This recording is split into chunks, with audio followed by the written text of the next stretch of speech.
Good day there viewers, this is Cliff from Vintage Time, and I thought I would do a bit of an update, a revisit back to the Reginald Watch, probably more referred as the Hulk if you can remember the green Rolex.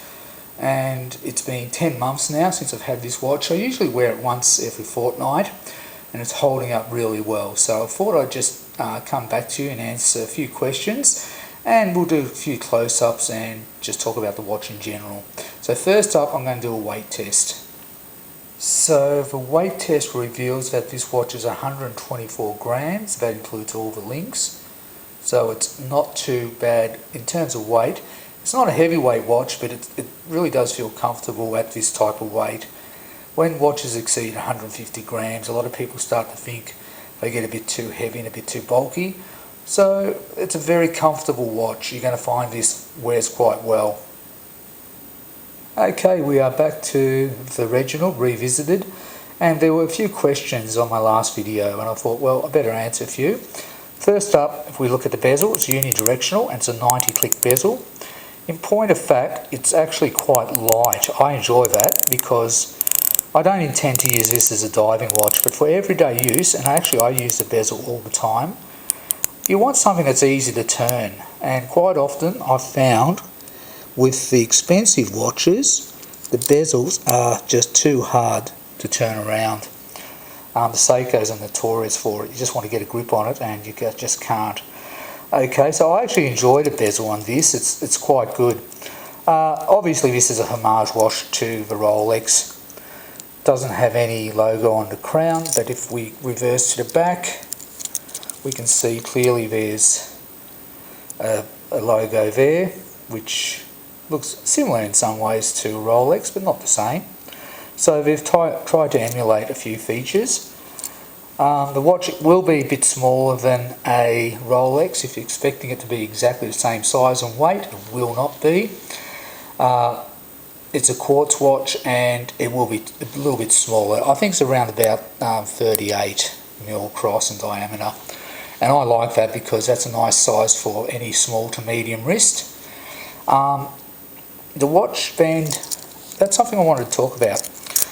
Look, I've worn this watch off and on, and the clasp is a cheap clasp, there's no doubt about it. It feels a little bit clunky, closing and opening, but it's never come off. Like, you know, wearing certain cheap watch bands, the clasp is either too loose or flicks off. This one actually holds down well, so it doesn't lift off. The band, yeah, it's a little bit, I guess, a little bit rattly, but not, I mean, it's not excessively rattly like the ultra cheap bands. And as you can see, it's got beautiful flexibility. It's a very comfortable band, believe it or not. And all for $30, it's quite remarkable that the Chinese have made a watch that can last for 10 months and still hold out with remarkable accuracy.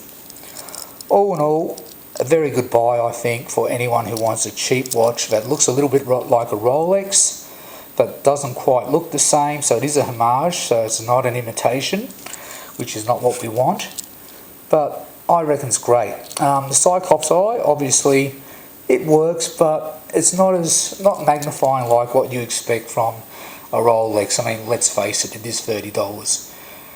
Okay guys, I thought I'd just give you a quick revisit and I'll spin the watch around and I might just do a quick wrist watch check and then you can just see what it looks like on my wrist.